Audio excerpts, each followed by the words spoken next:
right, now we're going to get into next section here. And I just want to draw your attention to some appendices, because we're getting into that very sensitive topic, owing. Owing as a faithful steward, debt. So there's actually 3 appendices that are related to this. Some practical stuff here. Number 4 is really helpful, a plan for getting out of debt, but just some other practical things comparing a 15-year, 30-year mortgage, renting versus buying a home. I understand that's so difficult to address and achieve here in Southern California especially. So hopefully you'll find that helpful. But we want to now turn our attention, as we've already seen, biblical worldview, the 5 uses of money. We've talked about earn, live, give. Now we want to focus on the owing aspect. Use of money to pay back debt owed to a lender. And we didn't even include under this section our obligation to owe taxes. I'll spend a little bit of time on that. All right, so let's see what we can cover here. A great passage to start with here, Romans 13:8. Owe nothing to anyone except to love one another, for he who loves his neighbor has fulfilled the law. Doesn't mean here that borrowing is wrong.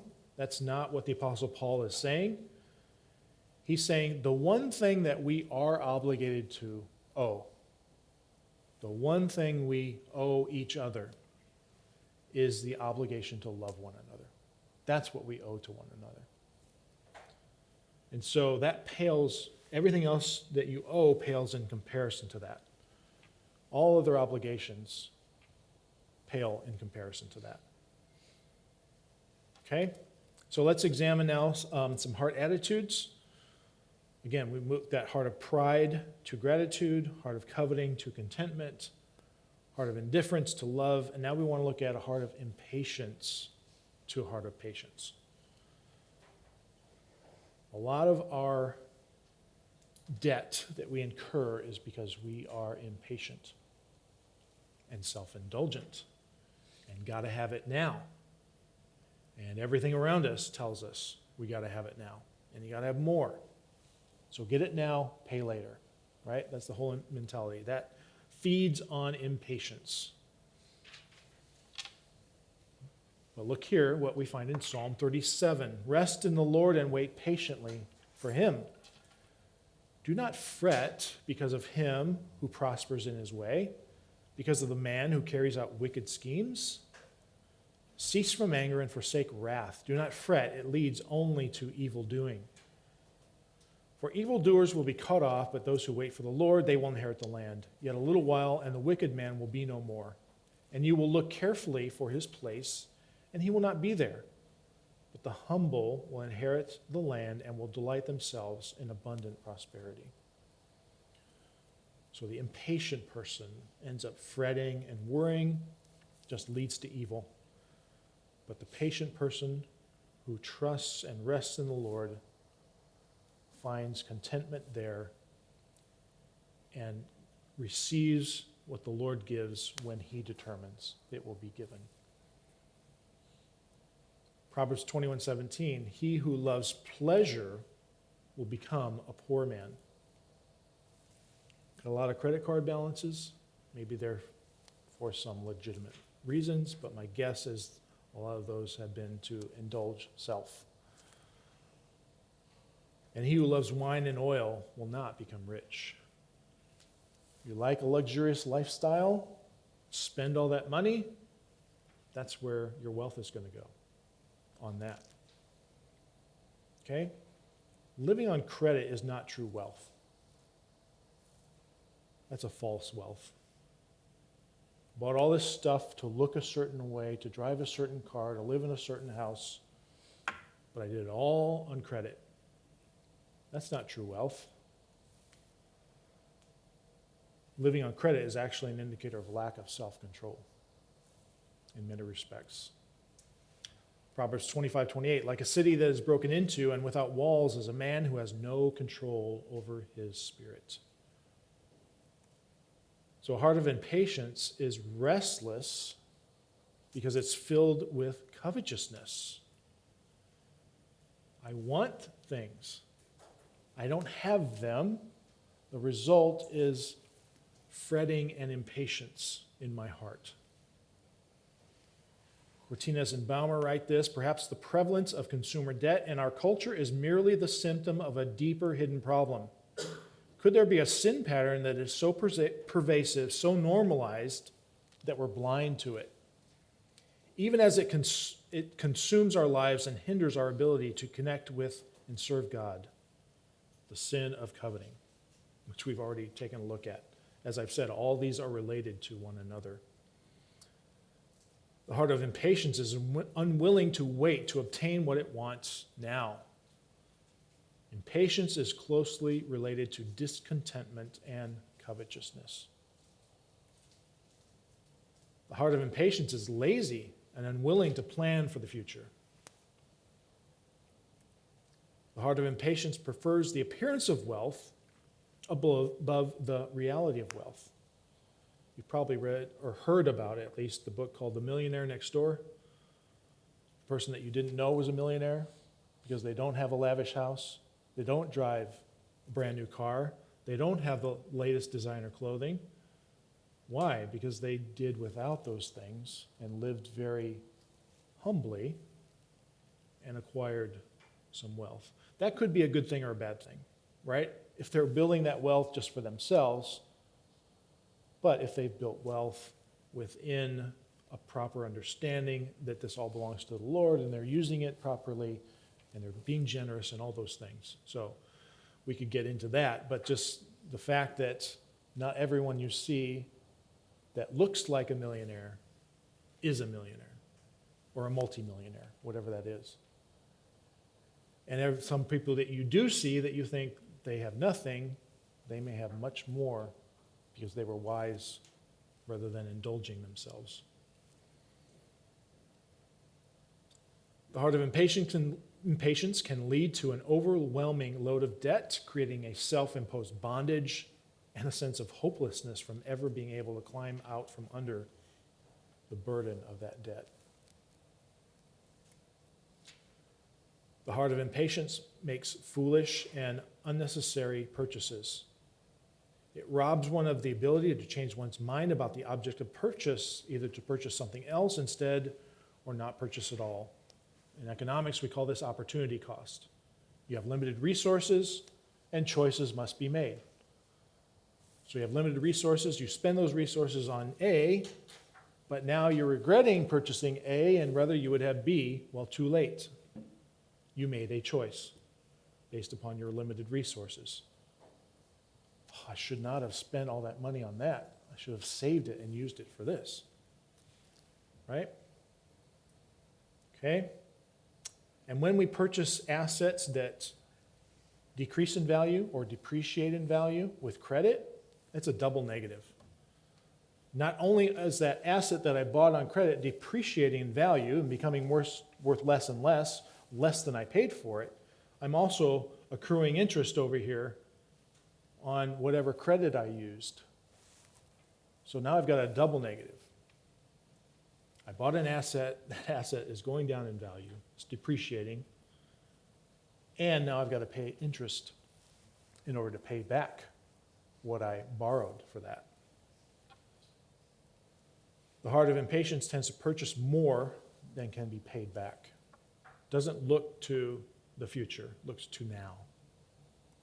The heart of impatience tends to purchase objects that depreciate in value rather than appreciate in value, as I just discussed. It's one thing to purchase something that's going to appreciate in value, maybe like a house, a residence, taking out a mortgage for that, versus, and it's something we all typically have to do, but you buy a car and you take out a loan, well, that car depreciates in value the minute you drive it off the lot, and now you also have to pay interest on top of that as well.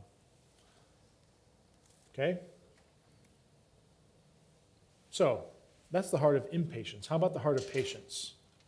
Going back to Psalm 37, focusing on the man who is patient. He finds rest in the Lord and waits patiently for the Lord. Those who wait for the Lord, they will inherit the land. The humble will inherit the land and will delight themselves in abundant prosperity. Because they're waiting. They're willing to wait. They are patient. Lord, you lead, guide, and direct here. How about 1 Timothy 6? But godliness actually is a means of great gain when accompanied by contentment. So contentment here follows along with patience, right? A content person can also be characterized as being a patient person. For we brought nothing into the world, so we cannot take anything out of it either. If we have food and covering, with these we shall be content. Paul wasn't demanding when he was in prison, I got to have more, I've got to have this. Lord, when am I going to be released? Lord, you have me here. I've got food, I've got clothing. I'm content. I've got everything I need. I have Christ most of all. Hebrews 13:5, make sure that your character is free from the love of money, being content with what you have. For he himself has said, I will never desert you, nor will I ever forsake you. You have everything that you need. The heart of patience is at rest because it is filled with contentment. Cortinus and Baumer write this. Contentment, in contrast to the endless striving above, the desire for more and more, is a posture of the heart that rests peacefully in our present circumstances, no matter what they look like. If you're in your circumstances and you're anxious and you're fretting, you have not found contentment. Lord, I want a different situation. I don't want this situation. Well, find rest and peace in that situation. Lord, this is where you placed me. Whether rich or poor, whatever that is, this is where you placed me. If I'm fretting and anxious, I'm basically telling the Lord, you don't know what you're doing. I have a better plan, and this is not it. Don't tell the Lord that. He knows exactly what he's doing and where he's placed you. So it can be a healing balm that helps us feel satisfied rather than restless. But it can be hard to grasp, especially when we live in a culture driven so much by a consumer mentality. Next, the heart of patience is content, having been diligent to plan and save for the future. The deferred enjoyment is greater and lasts longer than the quick fix of temporal happiness, of an impulsive purchase that's followed soon thereafter by sorrowful burden created by the debt. The heart of patience waits in dependence upon the Lord and exercises the discipline necessary to save and make a purchase later with cash rather than now with debt, or maybe not even at all. I need this now. I got to have it now. Well, if you step back, okay, Lord, I'm going to be patient. Don't have the money to buy that now. Maybe I'll save up, and over time I'll have the money. And then maybe even by the time you save up that money, that desire is gone anyway, or the need has been fulfilled another way. Didn't need to spend that credit or build up my credit instead of waiting and saving with cash and buying and purchasing with cash. The heart of patience builds character and enjoys the purchased object more due to the hard labor required to save the funds necessary for the purchase. If you have children and they are of working age, you'll find this to be true. Just hand stuff to them. They think it's an obligation. They don't really care for that object. Doesn't matter if it gets broken. Mom and dad will just replace it. But have them work for that. Have them pay for that. Now you've got skin in the game. They have ownership. They're going to care for that object more. And it took time. It built character in them. It took time for them to save that money, work hard, and labor for it. Next, the heart of patience is also at peace due to the freedom experienced because choices have been made that have led to one or more of the following. Debt is being used judiciously and appropriately to make a useful purchase that appreciates in value over time, as we've already talked about. typically a residence, this happens. Debt is being used sparingly in order to leverage an investment that appreciates over time, maybe rental property. I wouldn't go out and leverage an entire purchase of a rental property, maybe 50%. That could be judicious because that now is an asset that will increase in value and produce a cash flow. So that could be a wise use of debt. Or overall debt is minimal and there's no debt at all. So you can use it judiciously, you can use it sparingly, or you can choose not to use debt at all. That's your choice. It's not a requirement that you not use debt. All right, we're going to really hit hard here. Debt, credit and debt statistics. Right? There's no doubt we live in a debt-driven society. Howard Dayton has observed this. We have so much personal debt in our nation that the average person has been described as someone driving on a bond-financed highway, in a bank-financed car, fueled by charge card-financed gasoline, going to purchase furniture on the installment plan to put in his mortgage company-financed home. Ouch. Living entirely on debt. From the road he's driving onto the car to what he's purchasing to his own home, all on debt. Larry Burkett adds here, one of the first things I realized as I began to read God's word was the contrast between what the Bible taught about money and what I had been taught in business school. The primary principle taught throughout most business schools is called OPM. It means other people's money. In our economy today, it might also be described as the credit mentality, the ability to borrow that allows people to buy things they cannot afford to own. What if we had no credit available? How would we then live?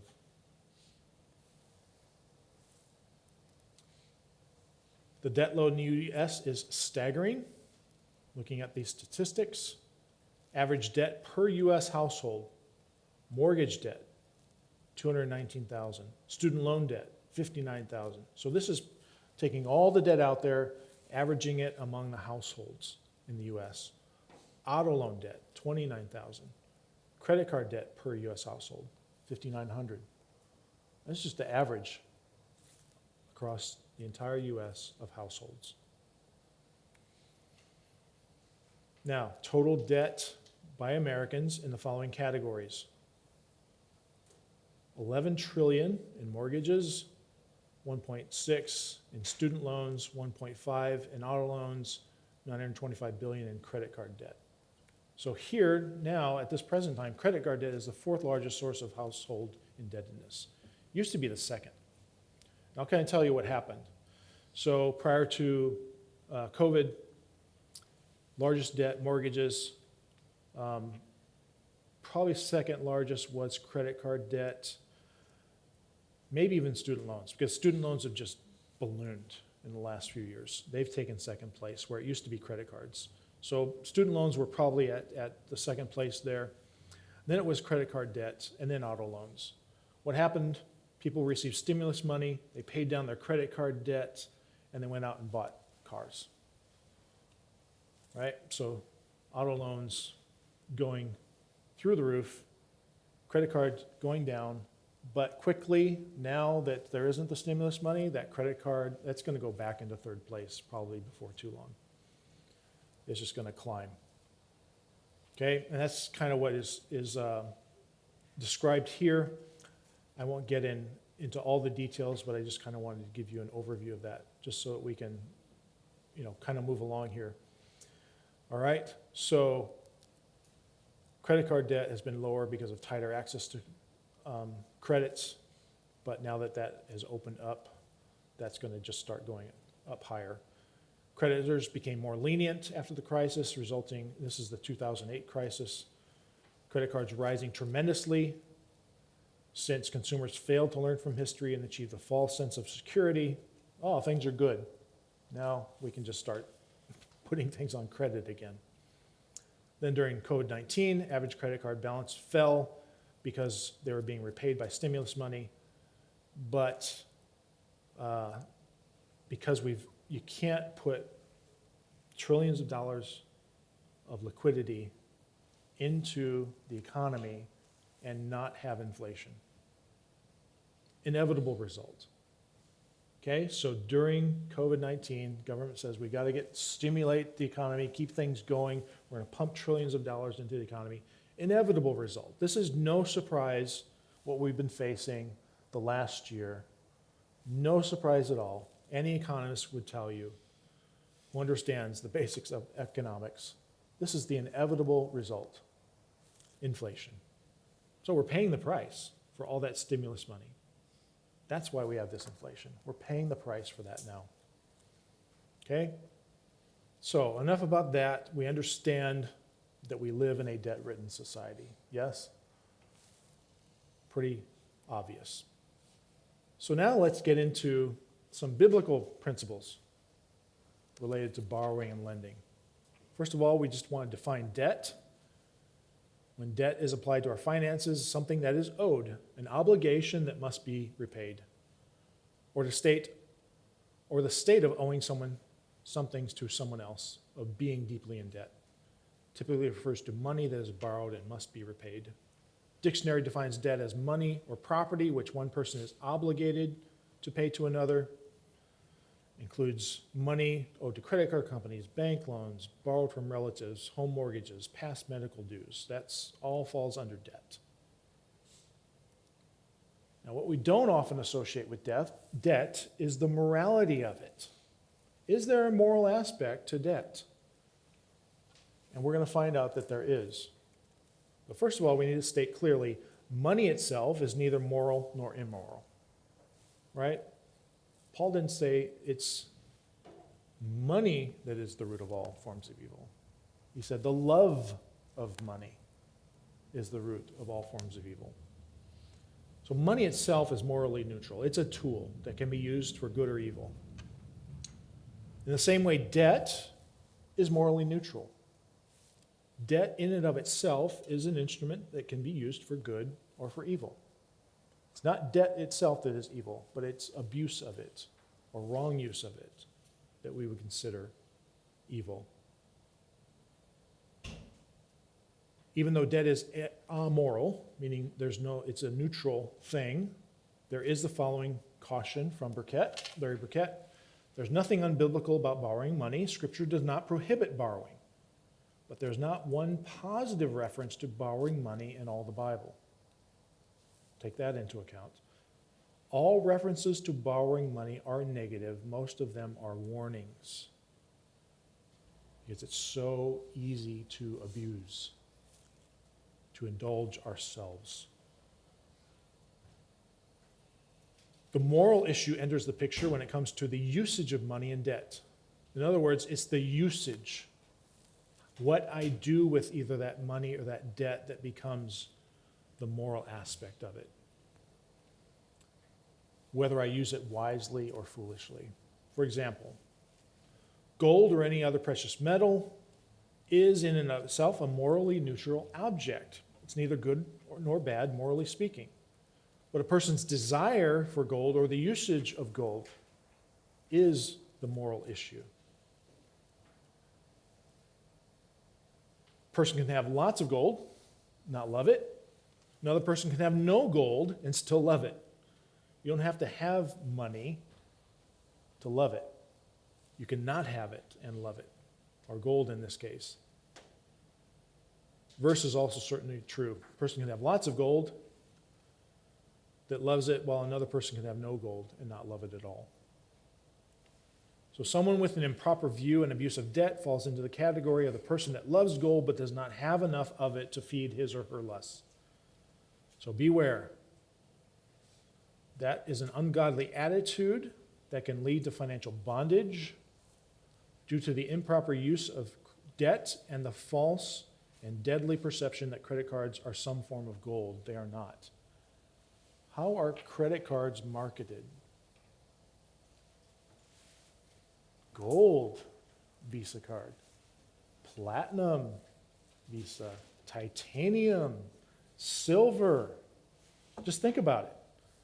They're trying to deceive you into thinking this is a valuable commodity. Why else would they call it a gold card, platinum card, titanium card? Oh, and there's even the black card, right? The American Express black card for high net worth people who spend hundreds of thousands of dollars every year on their credit cards. The black credit card. That's the ultimate card of prestige. So anyway, but when we get marketed to, we are given the false impression that this is gold, right? But it's not. These credit cards are not gold. So let's look at some warnings on the use and abuse of debt in the Bible. Deuteronomy 15:6, for the Lord your God will bless you as he has promised you, and you will lend to many nations, but you will not borrow. You will rule over many nations, they will not rule over you. What's going to be one of the signs of God's blessing? We don't need to borrow from other nations. We will be the nation that they come to borrow from. The nation who you're borrowing from will rule over you. God says you're not going to be that. If you will follow my commands, I will bless you, you will be prosperous, you will have no need to borrow from other countries. So submit and obey to my commands, and you will be prosperous. Disobey, and you're going to find yourself in bondage through debt. So borrowing serves as a sign of weakness and a lack of God's favor toward Israel if and when the nation disobeyed the law of Moses. Proverbs 22:7, the rich rules over the poor, and the borrower becomes the lender's slave. Okay, slavery in this context is not the evil practice of slavery that we tend to think of that occurred in this nation a few hundred years ago, in England at the same time. Okay? Slavery here simply means an obligation. The borrower becomes the lender's slave. I took money from someone. I now have an obligation to pay that money back to that individual or corporation, whatever the case may be. Okay? So with its use, debt creates a financial obligation on the part of the borrower. Hence the use of the word slave, because you're using someone else's money or property and must pay it back. Okay, so as I mentioned, be careful not to import the modern practice of slavery into the Old Testament and New Testament contexts. Slavery, of course, can be and often was brutal. As slave owners did often abuse their slaves, we think of the case of Egypt over Israel. That was brutal slavery, right? Certainly here in the United States, we had brutal forms of slavery, and across the ocean and in England and other countries in Europe. But slavery could also serve as a form of employment that resulted in a man's family being provided for and protected by a gracious master, especially those who are too poor to provide adequately for their family. Okay? Freedom may or may not have been preferable, but it was not always possible to gain it. Okay, so in the law of Moses, we see how a Hebrew was to treat a fellow Hebrew whom he acquires through purchase. That form of slavery, under the law of Moses, was a temporary form that resulted in freedom within 7 years. At the end of 7 years, that slave was meant to be released. And you can look at Exodus 21, where one Hebrew buys another fellow Hebrew as a slave. That person serves for 6 years, but in the 7th, he's to go out as a free man. So this was temporary. You're not to abuse that slave, and so it's not necessarily permanent. But at the end of 6 years, if the slave says, and I'll just read from Exodus 21:5, but if the slave plainly says, I love my master, my wife, and my children, I will not go out as a free man. Then his master shall bring him to God, then he shall bring him to the door or the doorpost, and his master shall pierce his ear with an awl, and he shall serve him permanently. So it could turn into a permanent condition or relationship. understand, this is providing for someone who is poor. You go into slavery, and now someone is taking care of the slave. The slave serves the master, but the master cares for the slave. And if it's a positive relationship, the slave may even say, I'm going to stay. I choose to stay. Okay, you choose to stay. No, we're going to make this permit through this ritual that we're going to go through. And so that was a voluntary situation. It wasn't required, so it didn't have to be permanent. When we come to the New Testament, the Apostle Paul neither condemned nor condoned the practice of slavery, but rather emphasized the obligation of a Christian slave to serve his master faithfully as a good testimony. You can see that in Ephesians 6, Colossians 3, 1 Timothy 6. So freedom from slavery was not mandatory, but could be sought for when it was possible. Paul stressed the need to understand that God's providential plan allows for the condition of slavery, and therefore the duty of the slave is to remain faithful. In other words, it's possible to live a God-honoring, obedient life as a slave because God continues to exercise his sovereign control even under the most difficult of circumstances. So Paul said, if you can get your freedom, do that. But if you cannot, remain, be faithful, and serve your master. Proverbs 37:21, you probably often hear this. The wicked borrows and does not pay back, but the righteous is gracious and gives. So, debt creates not only a financial obligation, this is a moral obligation.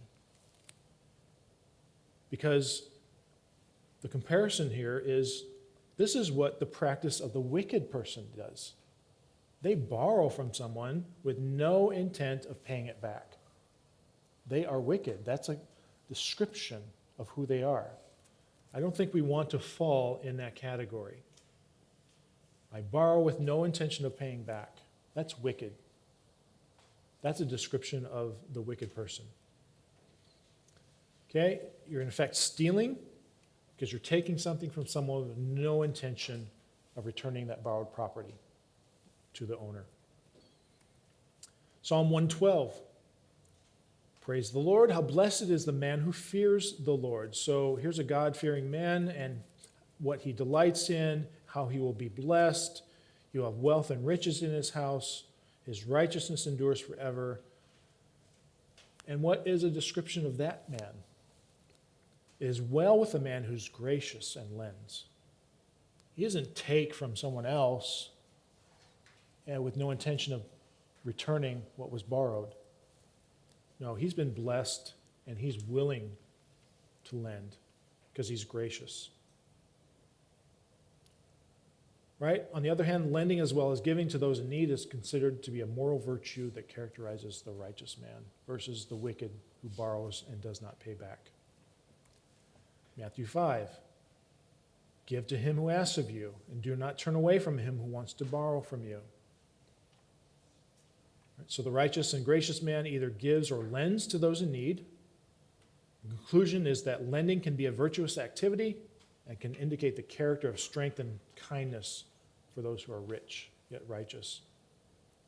There are times when it's appropriate to lend, times it's appropriate to give. You ask the question, when should I give? When should I lend? When should I allow someone to borrow from me or give? Well, that requires wisdom to be discerning. But here's a practical principle would be to give, not lend to those who do not have the ability to pay back. They come to you, they say, I would like to borrow money from you. You know they don't have the means to pay it back, but they are in need. And you believe that they will use it to meet needs of them or their family. So instead of saying, yeah, I'll lend it to you, probably better just to say, you know what, I'm just going to give it to you. There's no obligation. Because you're going to put a strain on that relationship if they trying to pay back and they're honestly trying to pay it back, but they can't. Just give it to them. Right? Okay, so is there a prudent use of debt? Debt has been defined as owing something to someone else, borrowing money. You want to return that money with interest or no interest, depending on the arrangement. So debt creates that obligation, right? We understand that. It's very clear from Scripture. So the lender agrees to give use of that personal property or funds for a particular period of time with the expectation it will be returned in the same condition. So somebody borrows something, you should return it in the condition it was in.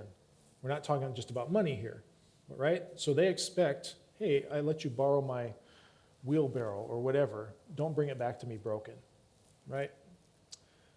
Same thing with the funds, okay? You borrowed 1,000 from me, you brought back 900. That's not what our agreement was. So the lender has certain expectations, right? The money is going to be that was borrowed will be returned, and whether or not there's a predetermined interest rate, there's terms to it. The borrower then obligates himself to return that property in the specified period of time. You agreed, I'll pay it back to you at this point in time.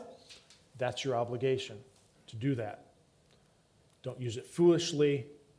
Bring it back in the right condition to the owner. So in the case of money, expectation that the money will not be used in such a way that it will be lost and unable to be recovered by the borrower, he must possess the ability to repay. So here's the important point. Prior to borrowing, if the borrower foresees that they cannot repay in the future, what's the best thing to do? Don't borrow the money. I'll figure it all out later. I'm sure something will come along that'll help me meet this obligation. That's presumptuous. Don't do that. So if you see, I'm not going to have the ability to repay this, don't borrow. Since debt creates an obligation with its usage, the wise person will use it sparingly, knowing that he not only has a financial obligation, but also a moral obligation to repay. It's important that we include that in our equation. Not only financially obligated, I'm morally obligated. This is a moral issue. I must repay what I owe.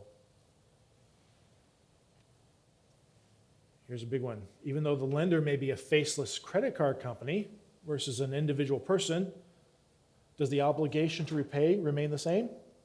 Yes, it does. They don't care. It's just a credit card company. They have billions of dollars. I don't need to repay that. No, your moral obligation is to repay. You signed up for the terms of the agreement, you must repay. So a lender without a face is still a lender, and you are still a borrower. Burkett provides these fitting warning when he writes, remember, you can use credit cards less foolishly, but you rarely use a credit card wisely. So carefully consider how you handle your credit cards if you choose to possess and use them at all. Okay? Now let's move on to the admonition to escape and avoid debt.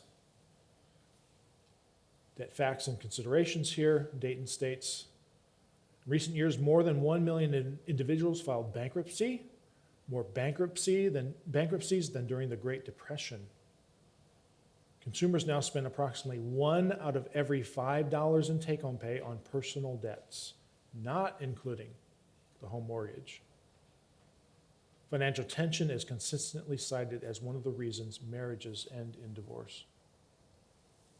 This is true. Probably the number one reason for marital strife is finances. Okay, so these statistics should serve as an instant red flag to us believers whose testimony and ability to give are severely hampered by the burden of debt. 1 out of every $5 is going to debt, plus the mortgage. What's left to give? You're just using it for interest, paying on interest from what you borrowed and built up on credit.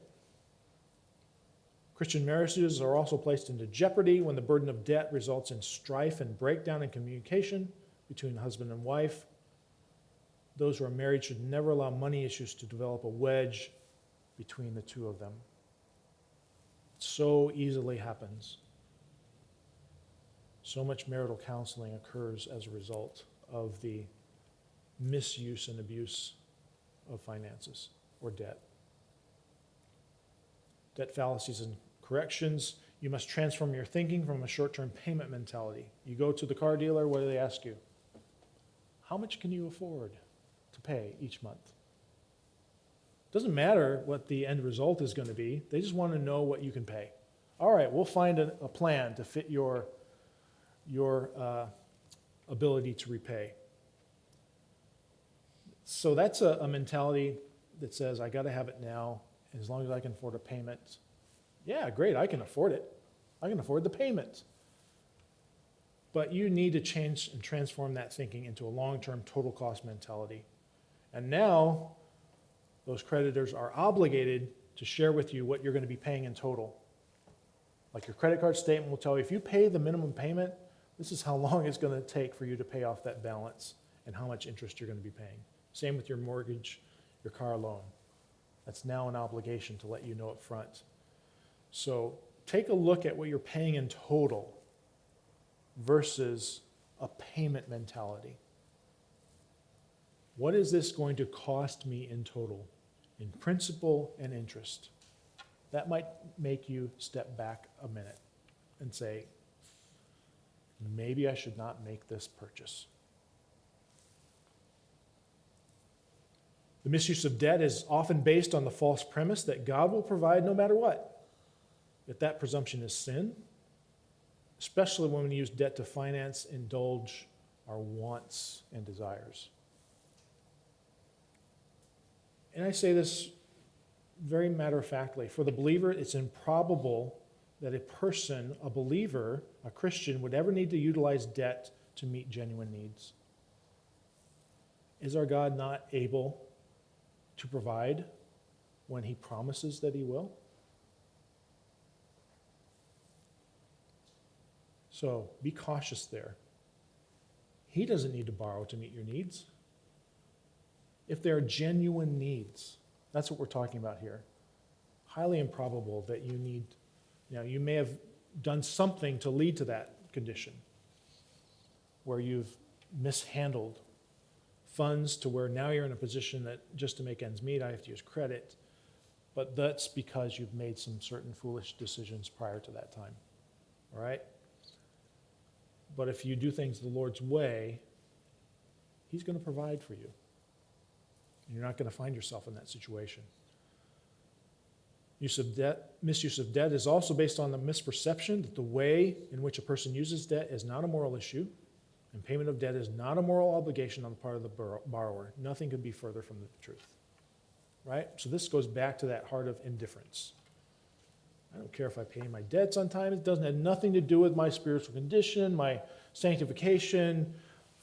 Money issues are compartmentalized over here. I'm pursuing Christ here, so that doesn't matter. Nothing could be further from the truth. God expects and commands that we repay our debts, so we need to take this seriously. Our testimony is at stake when it comes to this. It is a moral issue. Unnecessary and burdensome debt is the result of falsely placing self at the center of one's affections instead of God. Unhealthy debt load may also indicate a lack of trust in God as provider, as well as an imbalanced focus on material things, covetousness. Bottom line, this is idolatry. You're worshiping a false god. John writes, the Apostle John in 1 John, do not love the world nor the things of the world. If anyone loves the world, the love of the Father is not in him. This can fall right under this misuse of debt.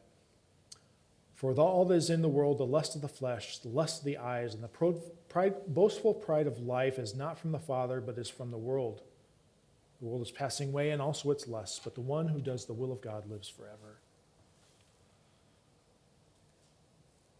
There's a warning to escape co-signing a loan. I'm not going to get into that just because of time. We are limited. You can read that when you have access to those notes if you don't have them here. But just caution against co-signing.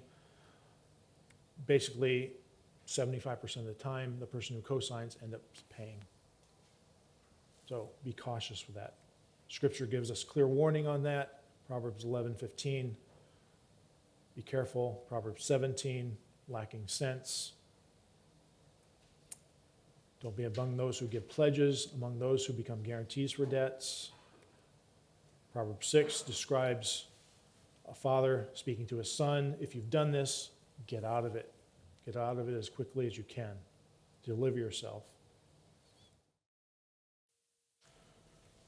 All right, so we'll get going here again. I'm going to actually jump forward a little bit. So if you're following in the notes, the next section here is on our obligation. So to pay taxes, which would fall under owing. We have an obligation to pay taxes. I'll simply summarize it this way. And if you want to fight about it, you can fight with the persons that I'm going to quote on it. All right? Jesus said, pay to Caesar what is Caesar's, right? Paul said, submit to the government, pay your taxes, right? So pretty much, what do? We pay our taxes. Whether we think it's unfair or not, we have an unfair system or not, we should pay. And Peter said also, submit to governing authorities. Right? So if you want to argue, you can argue with them. So, but I just want to, hopefully I can get us back on track here, and I think I can. The next section is practical advice on borrowing and debt, and I'm actually just going to jump down to number 3 in that section. Give careful consideration prior to using credit to finance depreciating assets. Let me see if I got the right page here. Yeah, this is the one I want here. Okay? Actually, principle for purchases. So, give careful consideration when you buy a depreciation asset. And there's various elements of that before this, but I just want to focus on this. You know, great principle for purchases. If you don't have the money to pay for it now, don't buy it. I realize there's certain larger purchase items that are beyond that. A residence, not most of us, if not all of us, probably can't just go out and buy a house for cash today. If you can, great, that's wonderful, but the vast majority cannot. But just for your purchases, if you don't have the money to pay for it, don't buy it. Even if you're using credit cards, okay? I use credit cards to make our purchases, but I already have the money. It's just the convenience of using the credit card. I'm going to pay it off, pay the balance off every single month without fail. And so I'm using that more out of convenience, but I already have the cash. I'm not banking on the fact that I'm going to get paid, and then after I'm paid, then I'm going to pay the credit card. No, I already have the funds in my checking or savings account or wherever I hold those funds. I already have those. So when I use the credit card, it's already, that money's already spoken for, in a sense. Does that make sense? So you don't have the money to pay for it, don't buy it. And if these are genuine needs, prayerfully seek the Lord. If it is a genuine need, He's going to provide for it. Wait patiently for Him. It's simply a want, He may not provide for it. God's love is often expressed in withholding, and that's the same with us as parents who have children. We often will withhold rather than simply give, because we know that that's the best thing for our children. The Lord knows it can often be the best thing for us as well, because that thing that we want may turn our hearts away from Him. Turn us away from worshiping Him to worshiping something that He has created. Remember, even if you have it all, you may end up with nothing. A lot of wealthy people that are miserable and alone and desperate for love. And they don't have it, but yet they have everything else on the planet. Actually, they end up having nothing. They don't have things of real value. Don't deceive yourself into believing that the object you wish to acquire is a need when it's really a want. You have to really take stock of that thing that you want and examine your heart. Is that really a need? I place it in the category of need, So I feel better about it, spending the money on it, when actually maybe it's just a want. Especially when you already possess something that functions well and fulfills its purpose. Maybe it's a phone, you don't have the latest iPhone, you don't have the latest car or house, certain item of clothing. You don't need those things when what you have functions perfectly well. Be content and satisfied with that instead. Okay, revolutionary concept here. Very sarcastic. The simple way to acquire an object is to save for it and then pay for it. Revolutionary, right? That's not how we do things. No, we go out and get it, then we try to figure out some way to pay for it. Well, how about having the money on hand and going and making the purchase without having to rely on credit? God may provide in an unexpected way, but don't presume upon his goodness and generosity, especially when you are sinfully coveting an object that is unnecessary to your well-being and will only result in idolatry. Lord, I want that thing, that object. Well, that object could quickly become idolatrous because you love that thing more than you love God. Okay, finally, just a practical thing here for is wise to and highly recommended to monitor your credit due to the increase of fraud and identity theft. Also consider freezing your credit. There's a footnote in the notes. If you don't have access to that right now, take a look at that later. Footnote 77 gives you a link on how to freeze your credit. What is freezing your credit? Well, when I go out there and I freeze my credit with 3 main credit reporting agencies, that allows no one to ever open any kind of credit account against me, my information, stealing my identity. They can't open it. So it's all frozen. You can unfreeze it for a temporary amount of time. Let's say you do need, you're taking out a mortgage and you go and apply and the loan officer is going through the process of checking your credit and they say, I can't access your credit's frozen. Well, you go in there and you unfreeze it for a certain amount of days. It's accessible. They can download your credit, and then it freezes up again. So, we have these LifeLock and those things. Those are sort of after the fact, after things have happened. Those are reactive. Okay, I have this service. If something goes wrong and I get my identity stolen, it will help me after the fact. Well, do things before the fact to prepare to eliminate those possibilities. And this is one of those things you can do. You can freeze your credit. And, obviously you want to monitor it to see if there's any fraud or identity theft going on. Okay, that's just a practical.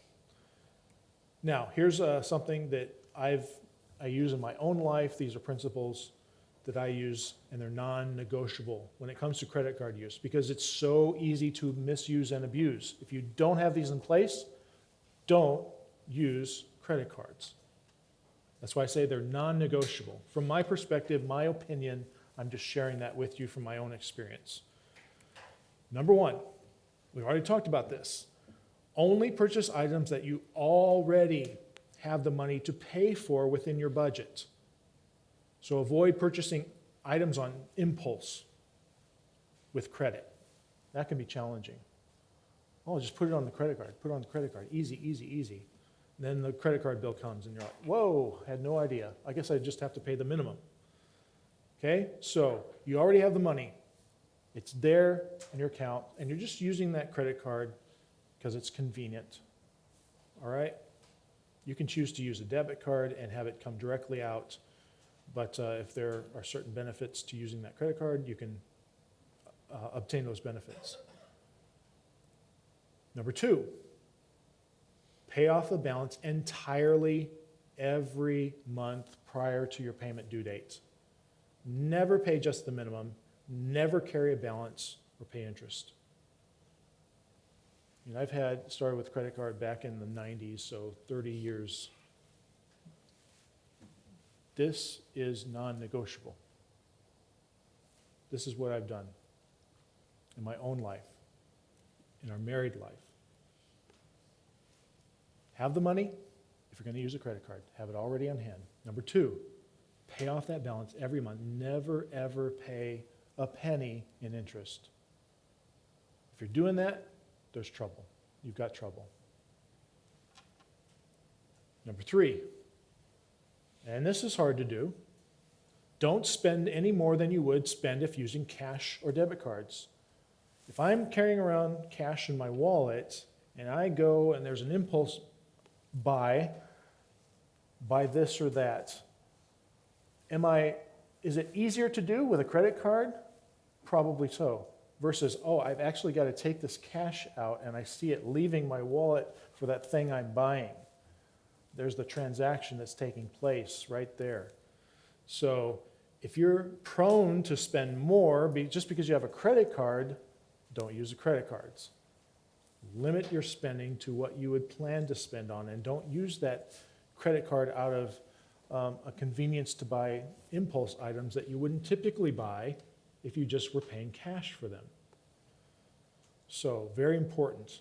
Studies show that most people tend to spend more when using a credit card versus using cash or debit card.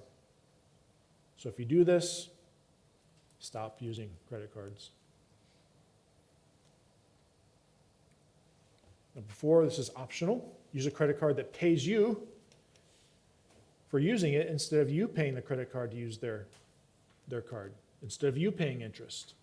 Right? They can afford, because 99% of the people out there are paying interest.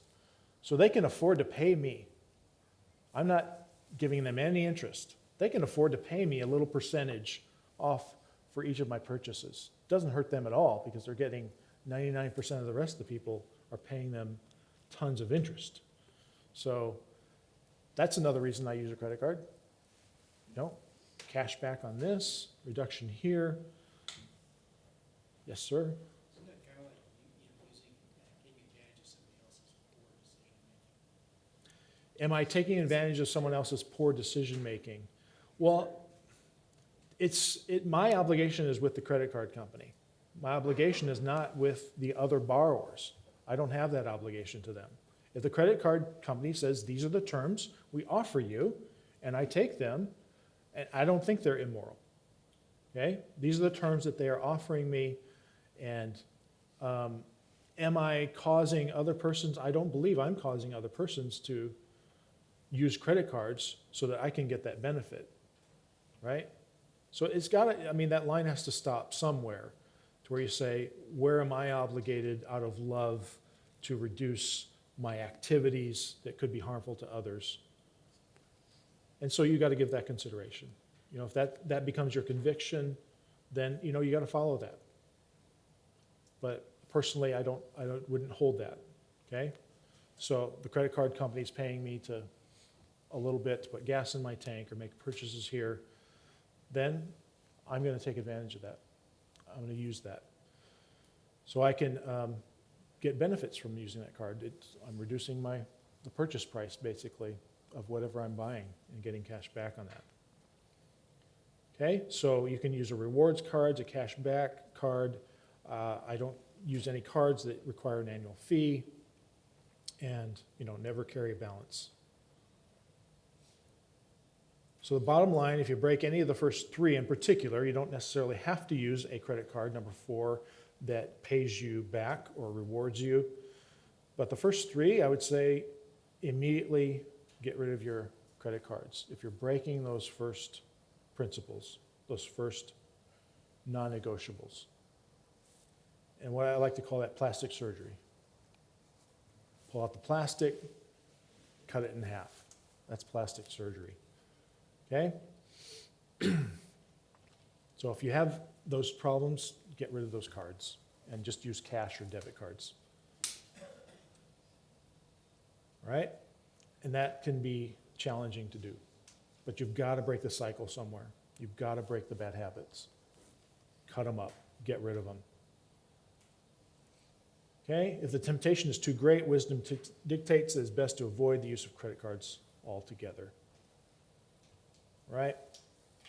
So that's a summary of non-negotiable principles for credit card usage. I would encourage you to implement those in your own life. And I will say this, if you do find yourself in a place where you've dug a hole and you need help, there is hope. There's always hope. Biblical advice should always include hope. There is hope for that, all right? And I'm going to give you some resources that may help with that now as we go through some of these Owing resources. Okay, as we've mentioned Howard Dayton's book already, you can go, Larry Burkett has a book called Debt-Free Living.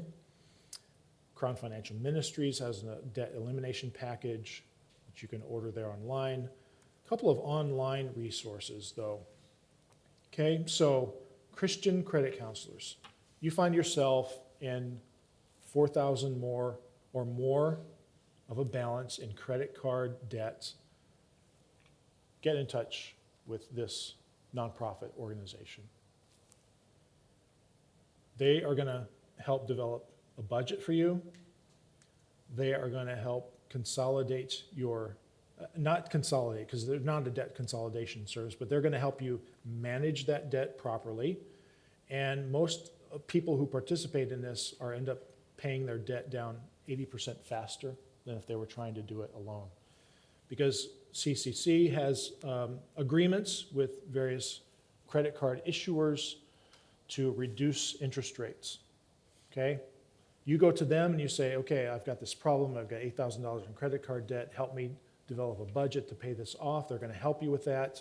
Then they're gonna say, okay, we're gonna negotiate with the credit card companies to get those interest rates down, and you're gonna have a payment that you're gonna make, but you're gonna have to cut up all your credit cards. You're gonna have to stop using them because they are gonna end that usage. They're gonna end the allowance you have for that credit. So no more credit cards. But you've got to take drastic action. And this is one way to do that. And if you don't develop the mentality to build that payment into your budget to pay it off, you're just going to get back into the same cycle. That's why the debt consolidation services don't work. Because you consolidate all that debt, okay, we got one payment, but there's no change in habit. It's like, okay, now I can manage the payment. It's that payment mentality. Now you've helped negotiate so I can manage the payment as far as consolidating that debt versus a strict debt management service that helps you pay off that debt.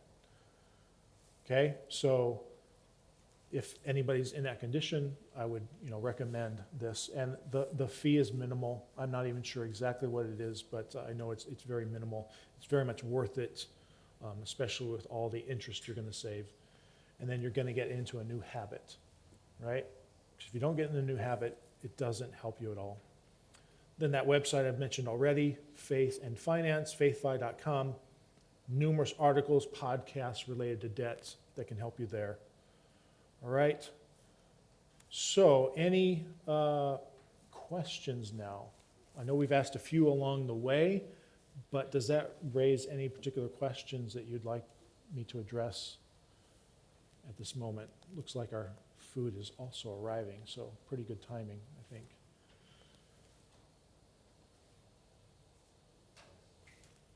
Yes? So you say that not to use the debt consolidation services, is that to say that it's not wise to see the multiple balances going at once, to not consolidate them into a single loan or source, like a debt consolidation loan, so to speak, to help either reduce interest or to help consolidate, make everything once in one spot, so you're not Yeah. double. Is that saying you shouldn't do that? Yeah, so, Everything the same? right, the question is, should we avoid debt consolidation? It seems more efficient to bring it all together into one and have one payment, lower those interest rates. But the very problem that I mentioned, though, is the problem is it doesn't change your habits. Oh, I just kind of stuffed all that big problem into a little box, but it's still the same problem. And if I don't address my habits, which debt consolidation services don't help you address changing your habits. They're just like, okay, we'll get you a more manageable payment, but you're still going to end up, paying so much, and they're not going to eliminate your access to credit, and so you're just going to get in that same cycle over and over. So there is convenience there, But if there isn't the change of habit like Christian credit counselors would cause you to make those changes of habit, then, yeah, you're going to be paying, basically they're managing, you're paying one payment there as well, but you've got greatly reduced interest rates, no longer have access to credit. They're helping you with a budget to make sure that you can pay this off realistically, right? So then hopefully in that process, you'll develop better habits to not go back into that bondage that's created there, right? So yeah, just there's other methods as well. I know you probably heard of the debt snowball method, which is, okay, I have several credit cards, I have maybe this loan, auto loan, this. I'm going to put those in order from smallest to largest, smallest balance to largest balance, and I'm just going to take funds, pay the minimums on loans 2, 3, 4, and 5, and throw everything I can at loan 1. Pay that off, eliminate that. Loan 2 now, I take whatever I was paying on loan 1, pay that now on loan 2, make minimums on 3, 4, 5, and 6, until that one's eliminated. So that's the debt snowball method, right? So it doesn't take into account the interest rates. It takes into account the balance. So that's one method of doing it, if you have the discipline to do that. But you still have to change your habits. You can't start adding more debt and more debt. You've got to eliminate that debt. The goal is debt elimination, not just debt consolidation or debt increase, right? So that's the debt snowball method. Another method that, because I'm a financial guy, that I kind of prefer would be a debt avalanche method. It's avalanche because you're not taking the highest balances, you're taking the highest interest rates. So I'm going to order my debts by highest interest rate, no matter the balance. Because financially, it's better to pay off the higher interest rates loans before you pay off lower interest rates loans to get that interest out of the way. But people don't find maybe the psychological satisfaction in that, because when you have smaller debts and you pay them off, you get that psychological victory and kick that causes you to continue the process. Whereas, you may have a really large loan balance with the highest interest rate, and it takes you a long time to cut that down and eliminate it. Meanwhile, you still have all the other loans in place. But financially, that makes the most sense. But like I said, psychologically, it may not. So debt snowball, debt avalanche, or utilize a service like Christian credit counselors, which actually is going to negotiate those interest rates down for you and cause you to be able to pay off a much faster rate than you would on your own. So there are various methods there. So hopefully that helps. All right, any other? All right. Yes, Richard. Little off topic, I may do this. I just was talking with somebody, and I always, you gave a term snowball versus avalanche. I always said just pay off the highest interest, assuming that there's no prepayment penalty, no other, any other restrictions, or, assuming that you can pay them off early, just always pay off the highest interest loans first. But someone says, no, that's not as optimal as paying off either the small or large. Yeah. I forget one, two. They were trying to convince me that paying off the highest, and I mathematically, I couldn't justify it. Exactly. Richard, you and I are analytical, right? And we think that way. And so I'm completely on board with you when you say pay off the highest interest loan first. And so, yeah, that's the advice I would give as well. But some people just don't do that kind of math. And for them, it just is better. Okay, here's the smallest balance. I realize it doesn't make financial sense, but at least it gets them going. If I say pay off the largest interest rate first, and it's a large balance, and they just can't chip away at that as fast as they would a smaller loan, and they're not going anywhere, yeah, it makes good financial sense. But if they're not doing it because they're feel intimidated or unable to, have lost hope, then, hey, at least they're working at it if they're going towards the smallest balance. But yeah, I'm totally on board with you. Completely understand that.